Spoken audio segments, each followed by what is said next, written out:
Thanks so much for watching our show. We really appreciate the support. It costs a lot to produce, so we're asking for donations and pledges here on Patreon. Thanks again.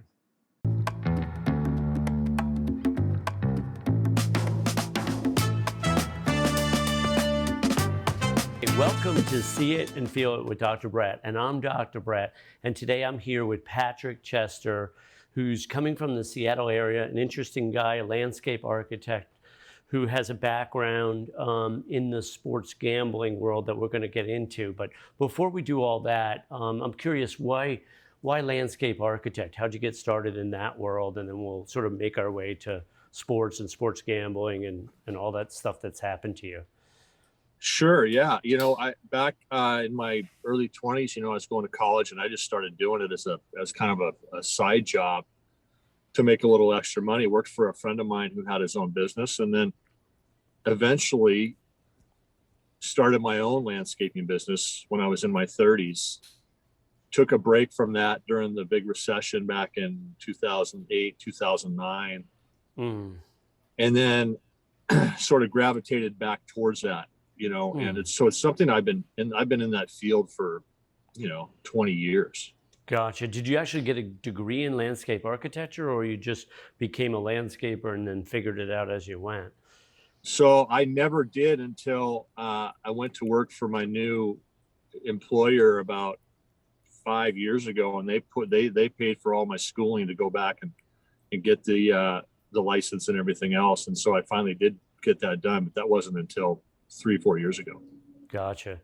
What drew you to, the landscape world? Like, how'd you, and then we'll figure out how you got into the gambling thing. But I'm just curious, what drew you? What was the biggest I was draw? never one. Yeah. I mean, I just like being outside, and there's a creative aspect to it as well.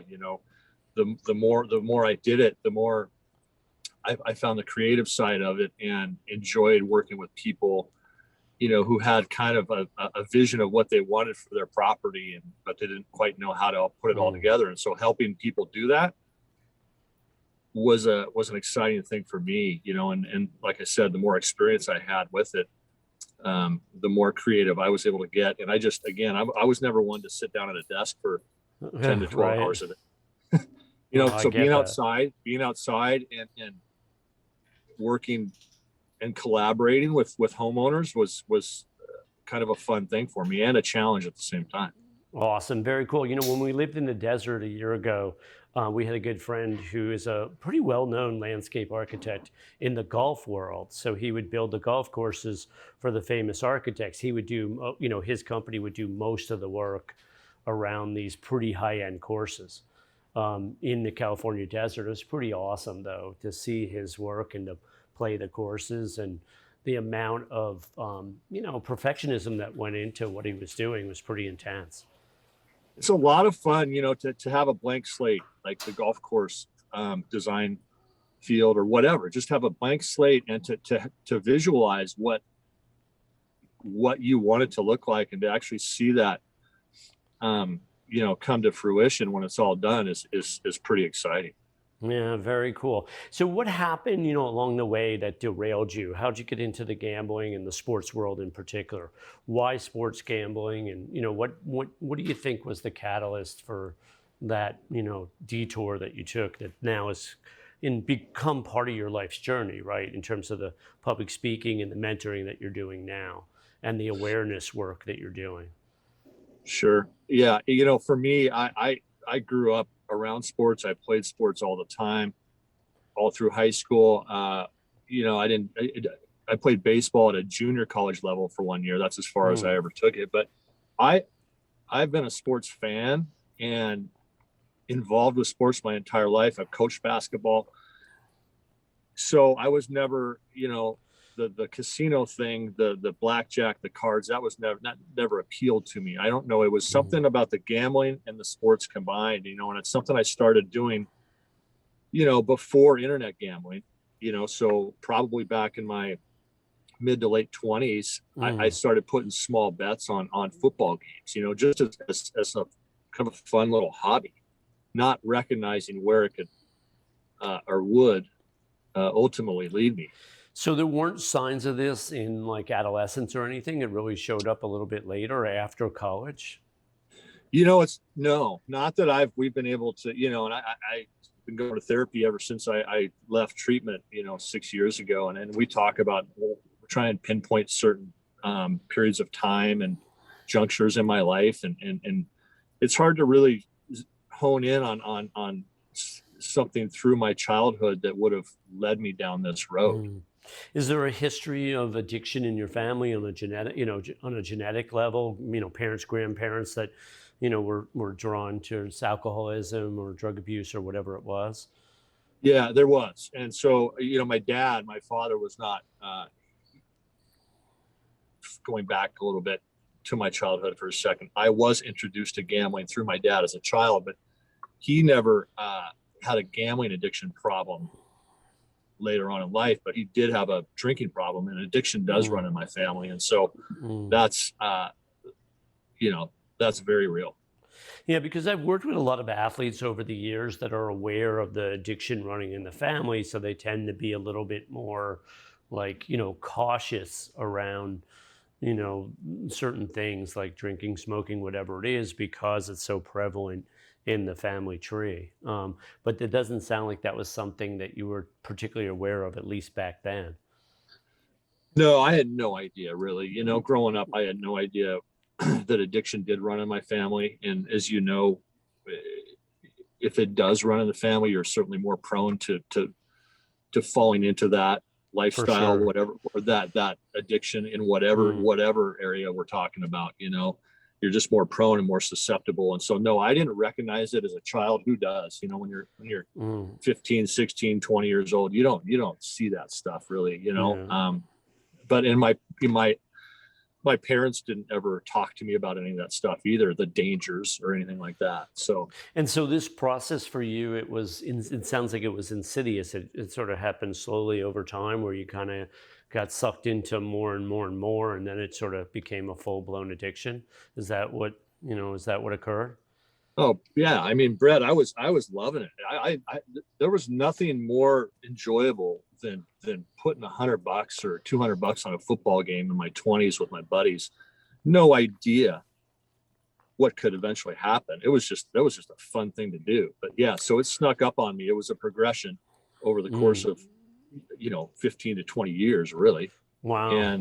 And then so eventually, as we get into this, it progresses to a point where you finally start to recognize, hey, what's going on here? I assume you've done a fair amount of NA or AA or Gambling Anonymous, whatever it is, right? And like you've met probably hundreds of addicts in your lifetime, right? Do you find that that's often the case, or is it more there's a turning point that's a little faster? It sounds like your progression was a little slower than many. Is that true? Yeah, and so yeah, GA, Gamblers Gambling Anonymous is Anonymous, yeah, same concept as AA or NA. right. You're in a group of people that I always refer to it as when I'm in a meeting, I'm with my people, because these are the people that can relate to my story because they're living it.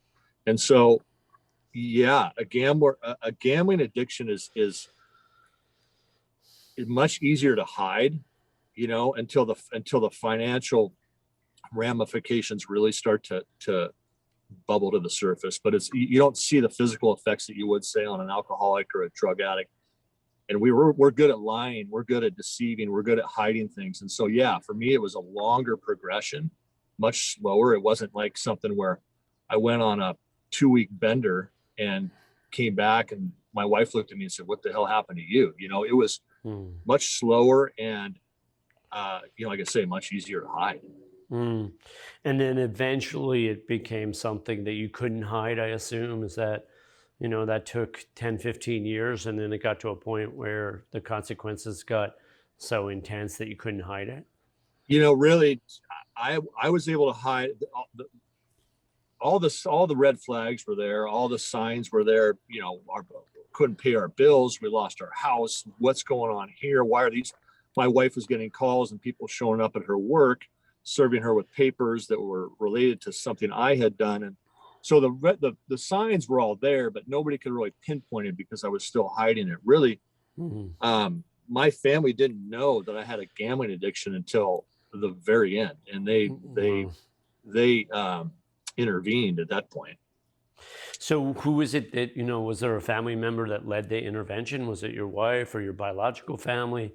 Someone arranged a group of people to confront you? Is that? So yeah, basically what happened was I had sent an email. I was at the end of the road. I had exhausted all possible avenues of getting money to gamble anymore. I had borrowed money from everybody and every family member, and committed crimes to feed my addiction. So I Mm, was out of resources, basically out of avenues to get money. And so I sent a desperation email to a family member, and she sent me just saying, "Hey, look, I've got a gambling problem, and I don't remember what amount of money I said. I need X amount of money to pay off some people. Can you help me?" And instead of doing that, she sent the email to my father-in-law, my wife's dad. And he, at that point, gathered the troops, his daughter, my wife, and without, I didn't know anything about it. And then they put this whole thing together, the intervention, and that's how we kind of started down this road of treatment and recovery mm. and everything else. And then how did they find the right, rehab for you? Who arranged that? How did that take place? Because I think this is sort of helpful in the sports world. A lot of people wind up with addictions. It's not always gambling, but it's either alcohol or drugs or something or porn or I always Yeah, say that if you're not addicted to something, then it's very likely you're addicted to thought. A lot of people are chronic thinkers and overthinkers. And so eventually, if you do a lot of personal growth work, at some point, if you meditate and you practice mindfulness and so on, you can bring the amount of thought down in your life. And that actually, present moment time helps with everything. We'll get into all of that, but I'm just curious, what are your thoughts there? well, sure. So as far as the treatment goes, you asked how that all came together, where it went.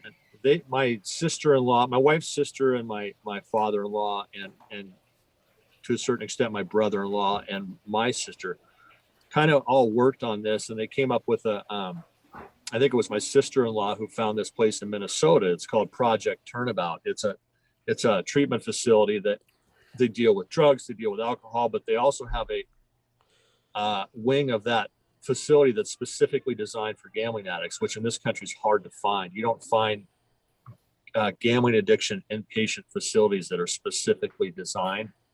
I think there's only 3 or 4 of them for gambling addicts. And so I went there, and that was the turning point there, and things changed. Sorry, we got a dog and like the door and like like it was crazy. My wife opens the door. We've got the fountain going and the dog going. Yeah. So this It treatment was, facility. How long were you in the facility? And you know what I mean. And yeah, and how did that process run? sure. So I checked in at about 1:30 in the morning on 2 days after my family found out about this gambling problem I had. I mean, more than a problem, but so they didn't waste any time. We didn't waste any time. We had an intervention, and I was in the facility that the very next day. Anyway, I was there 30 days, and one thing they told me early on was, I think it was 3 or 4 days into it, they said, "Look, we need you. We would like to keep you for 4 months, based Mm, on what we're seeing out of you and and this and where you're history. at. Yeah. Um, but we can only keep you for 30 days." And so again, it was specifically designed for gambling. So I had no idea what was wrong with me. I mean, Mm, I knew I had problems, but your brain, when you're that far into an addiction, mm, this, your brain is this foggy mess. When I yeah. showed up at this place, I had no idea where Totally. I was. I was consumed with the fact that back home, I knew that my wife and her family were uncovering years of my nonsense and crimes and everything that I had done to feed my addiction. So it was hard for me to even focus on where I was or why I was there. I was so consumed with what was going on back home. And so, it took a while to basically untangle the wires in my Yeah, brain for and sure. get me to kind of settle down and realize what was going on. Was the 30 days the only affordable option? Is that the reason that it didn't go on for? Was it the No, pace? it's just that's kind of the program, that they don't really have. They should, but they didn't at the time. They didn't really have like a 4-month program or a 6-month program for gambling addiction. You know, what they do is it's intense 30 days inpatient. And then I left there with a plan of, okay, I've got to continue this outpatient to keep me on the road to recovery. You Got know, it. but I certainly didn't walk out the doors of that facility after a month, and you know, they didn't pat me on the back and say, we fixed you, go have a nice Mm, life. You know, it's mm. here's what's wrong with you, here's what you need to do every day of the rest of your life to stay well. Yeah, it sounds like at the very least, it was a massive sort of intervention around denial, right? It sort of, whacked you over the head, so to speak, with, getting rid of denial, right? Yeah, for me, I think the denial was I think I kind of crossed that bridge a while before that. I was at the point, like I said, where I don't know if I did say this, but I was at the end of the road where I was contemplating suicide because I had No, no you other option. didn't. Got it. So that's where I was. Mm, And I was when this was presented to me in an intervention, you know, I walk in with my father-in-law, and it's just like you see on TV. You know, you walk in there and your family's sitting there, and there's some strange person you've never seen before in your life sitting there, like, what the hell is this? And then you realize what's actually happening. For me, I was ready. I just knew that if I didn't go get help for, and like, try and understand what was going on with me and try and fix things, I was going to be dead because I was going to kill myself. And so mm. I didn't fight it. Once I got to the treatment facility, I fought it a little bit because I was just so terrified of what was going on back home, but I knew that I needed to be there. Mm. What percentage of people do you think like come out of these 30-day programs and do what you did, where you, attended the meetings and started really putting your life together? And, it sounds like you didn't go back, right? You didn't, No, I you mean, know, I don't know that. I think the statistics say it's something like 85%, 85 to 90% of the people that go to an inpatient facility like that leave and never go to a meeting ever again and relapse. So it's a very small percentage that do what I did, and then an even smaller percentage that make it as far as I have, to this point. Thanks for watching See It and Feel It with Dr. Brett, and stay tuned for part 2 of this interview. Remember to like, subscribe, and share with a friend.